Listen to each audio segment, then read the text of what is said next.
अस्सलाम वालेकुम dear students. आज का हमारा टॉपिक है रेस्पिरेशन और ये हमारा आता है वाइटल साइंस में, जिसमें हमारा आता है वाइटल साइंस में हमारा आता है टेम्परेचर, पल्स, रेस्पिरेशन और बीपी। और प्रीवियस लेक्चर्स में हमने जो है टेम्परेचर और पल्स जो है वो डिस्कस किया हुआ है। तो आज हम जो है रेस्पिरेशन के बारे में देखेंगे। तो रेस्पिरेशन क्या है? Respiration is the act of breathing and it's the process of taking in oxygen and giving out carbon dioxide, or it's the process of inhaling oxygen into the body and exhaling carbon dioxide।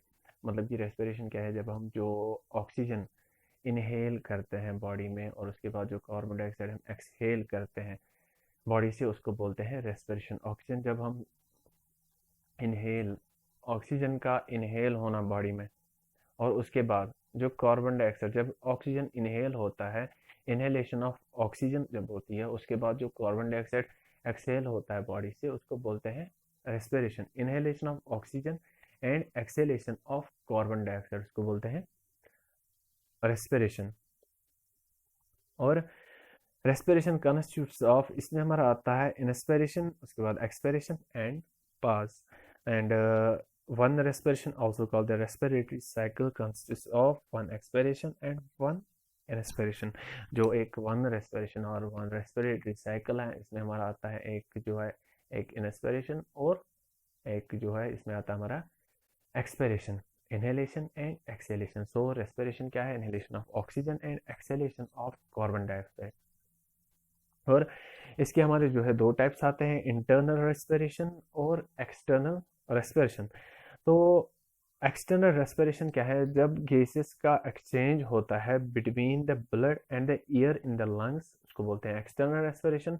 और internal respiration क्या है? जब gases का exchange होता है between the blood and the tissue, उसको बोलते हैं इंटरनल रेस्पिरेशन और टिश्यू रेस्पिरेशन। और जो एक्सटर्नल रेस्पिरेशन है उसको पल्मोनरी रेस्पिरेशन भी बोलते हैं।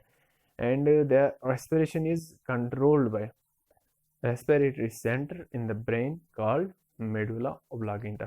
ठीक है ना? तो ये डेफिनेशन ऑफ रेस्पिरेशन। नेक्स्ट हमारे आते हैं इसके कैरेक्टरिस्टिक्स। तो इसमें क्या आता है कि when the respiration rate is taken several characteristics should be noted. Like इसमें हमारा आता है रेट, रिदम एंड डेप्थ। और इसमें क्या है कि जो नॉर्मल ब्रीदिंग है, नॉर्मल ब्रीदिंग जो है वो एफर्टलेस होती है। इसमें हमारा क्या है कि इसमें कोई एफर्ट हमें नहीं लगाना होता है, और जो है ऑटोमेटिक होती है, regular and produces no noise. और इसमें क्या है कि जो है जब हम इनहेल करते हैं ऑक्सीजन और उसके बाद एक्सहेल करते हैं, जो हमारा इंस्पिरेशन और एक्सपिरेशन आता है, जिसमें हमारा नॉर्मल ब्रीदिंग में कोई जो है नॉइस नहीं होता है। तो पहला हम इसमें देखेंगे रेट। तो रेस्पिरेटरी रेट क्या है? Is the number of respirations per minute. एक मिनट में कितने रेस्पिरेशंस हैं उसको बोलते हैं respiratory rate. Is the number of respirations per minute. और जो नॉर्मल रेस्पिरेशन रेट है, the normal respiration rate of a healthy adult at rest is, वो है 16 to 20 cycles per minute, 16 to 20 breaths per minute. और जो childrens जो है, childrens have more rapid rate of breathing than adults. और जो ये रेस्पिरेटरी रेट है ये वेरी होता है अकॉर्डिंग टू एज। लाइक जो एट बर्थ क्या है? एट बर्थ जो है वो होती है 30 to 40 ब्रेथ्स पर मिनट। और जो एक साल के होते हैं उनके 26 to 30। जो 2 साल के सेकेंड ईयर उसमें आते हैं 20 to 26। एडोलसेंस में हमारा आता है 20 ब्रेथ्स पर मिनट। एडल्ट में 16 to 20 ब्रेथ्स पर मिनट। और ओल्ड एज में 10 to 24 ब्रेथ्स पर मिनट। तो यह है रेस्पिरेटरी रेट। रेस्पिरेटरी रेट क्या है? Is the number of respirations per minute. Next हमारा आता है रेस्पिरेटरी डेप्थ। तो इसमें क्या है कि रेस्पिरेटरी डेप्थ क्या है? The depth of respiration is a volume of air that is inhaled and exhaled. It is described as either shallow और डीप। तो मतलब कि जो एक नॉर्मल एवरेज मैन होता है वो at rest, a normal average man at rest inspires and exhales about 500 cc of air with each respiration। जब एक रेस्पिरेशन होता है जिसमें हमारा इंस्पिरेशन और एक्सपिरेशन होता है, तो उसमें क्या है कि जो एवरेज नॉर्मल एवरेज मैन होता है वो 500 सीसी जो है एयर वो इनहेल करता है और एक्सहेल करता है।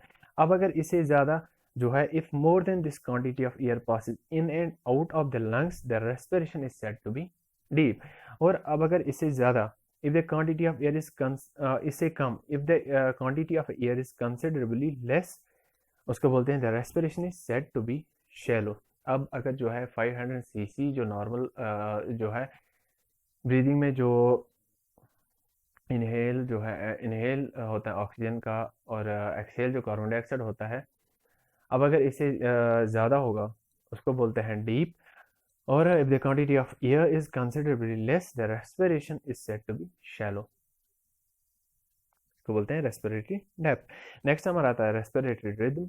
तो इसमें क्या है कि it refers to the regular and equal spacing of breaths, and in regular respiratory rhythm the cycles of inspiration and expiration have about the same rate and depth. With irregular breathing patterns, the depth and amount of air inhaled and exhaled and the rate of respirations per minute will vary। respiratory rhythm क्या है? जो एक normal respiration होता है, normal respiration में क्या है कि जो रिदम है वो नॉर्मल होता है। इनमें क्या है कि एक जो है इक्वल स्पेसिंग होती है ब्रेथ्स के बीच में, उसको बोलते हैं respiratory rhythm. It refers the regular and equal spacing of breaths. अब अगर इन ए रेगुलर रेस्पिरेटरी रिदम, इसमें क्या है कि the cycles of inspiration and expiration है अबाउट द, इसमें जो है सेम रेट होता है, same rate and depth. With irregular breathing patterns the depth and the amount of air inhaled and exhaled and the rate of respirations per minute will vary, उसमें जो है very होता है। तो यह रेस्पिरेटरी रिदम। नेक्स्ट हमारा आता है फैक्टर्स अफेक्टिंग रेस्पिरेशन। तो किन किन फैक्टर्स है जो हमारा रेस्पिरेशन अफेक्ट होता है? मनी फैक्टर्स में affect the respiratory rate, like कि इसमें हमारा आता है एलिवेटेड बॉडी टेम्परेचर, जब बॉडी टेम्परेचर ज़्यादा होगा, या एज से pain, medications and some medical conditions, इनसे क्या है कि जो हमारा रेस्पिरेशन है वो अफेक्ट होता है। Situations causing change in the respiratory rate, like increase किन में होता है और डिक्रीज किन में होता है।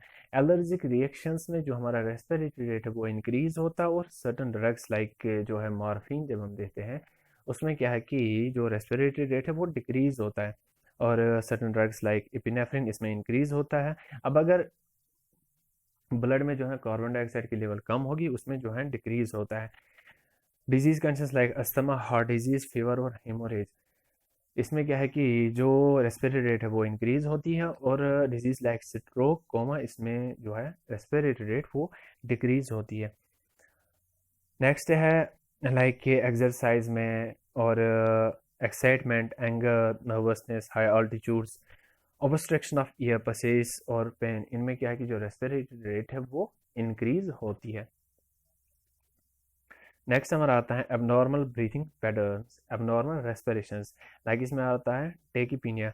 अब अगर जो रेस्पिरेटरी रेट है वो 24 ब्रेथ्स पर मिनट से ज़्यादा होगी, उसको बोलते हैं टेकीपीनिया।